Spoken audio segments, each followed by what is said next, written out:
£15,000, and that also they would swear their allegiance to the throne and stop fighting with each other and stop fighting against the English. But this whole area here was the area of the Clan MacDonald. We're about halfway up it, a huge big area, Glencoe and Glencoe village. Just round these corners, if you keep your eyes open to the right, you're going to see the Three Waters waterfall, and there's a ferry boat at the top.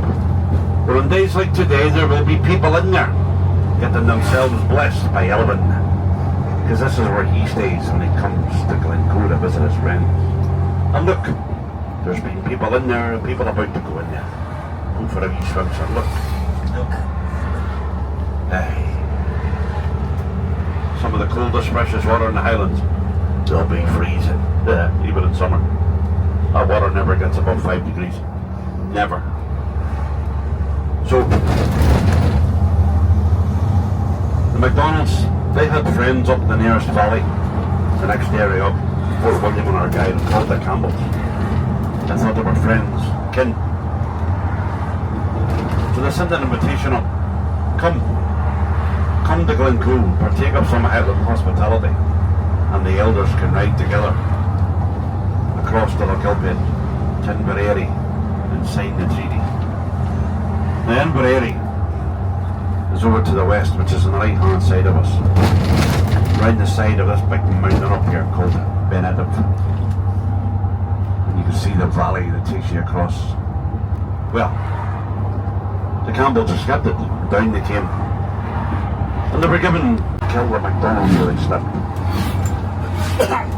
No one was to survive. So at midnight that night, a single shot was heard throughout the valley, the glen,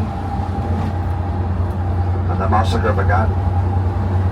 A few of them did manage to get away, but everybody else was killed. I showed you where they're buried. But one of them that did manage to get away was the wife of the clan elder of the MacDonalds. The Campbell soldiers had noticed that she was wearing some nice jewellery and had some nice rings on her fingers. But they couldn't get the rings off, so they resulted chewing her fingers off to get the rings. So she fled with a few fingers less. Now, another special thing about Edinburgh and Glencoe is it boundaries another area up here in the Highlands, equally as famous, called the Crerar Hotels. I'll take you along there. I'm going to stop and get some more photographs.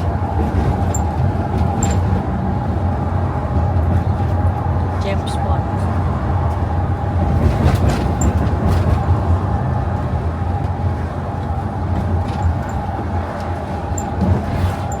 This big mountain on our right hand side is Glen Etive. This is the second highest mountain in the whole of Scotland. 1,056 metres above sea level.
Just off to your right there is the valley.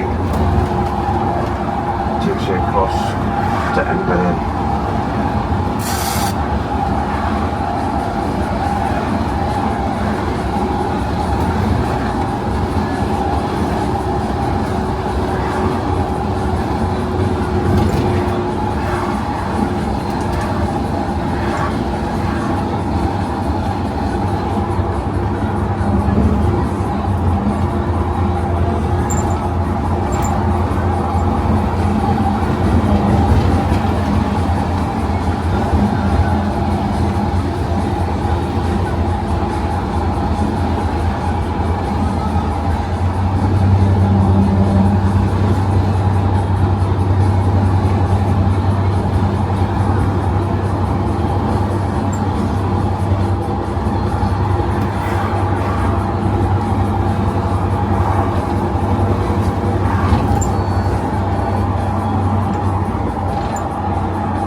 Off to your left there, there's a wee tiny wee waterfall and another ferry pool on the top of the moor.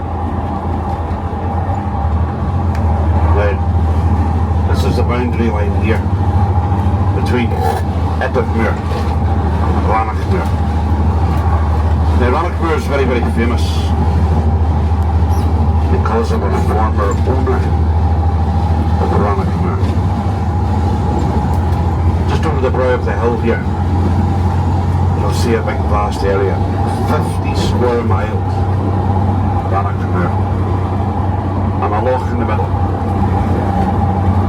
The loch in the middle, only loch in Scotland named by sheep, Loch Ba.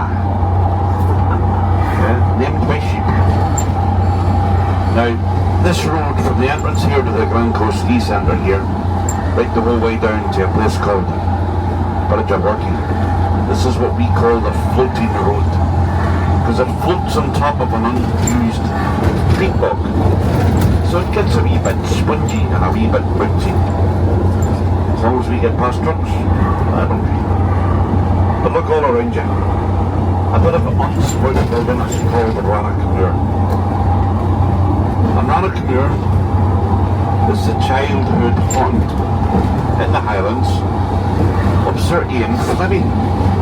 And we know what he created, don't we? Bond.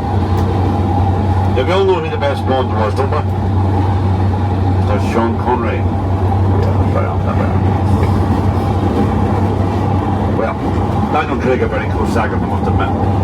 But I would say Sean Connery for his acting ability. But, as well as his handsome rugged looks that women seem to love.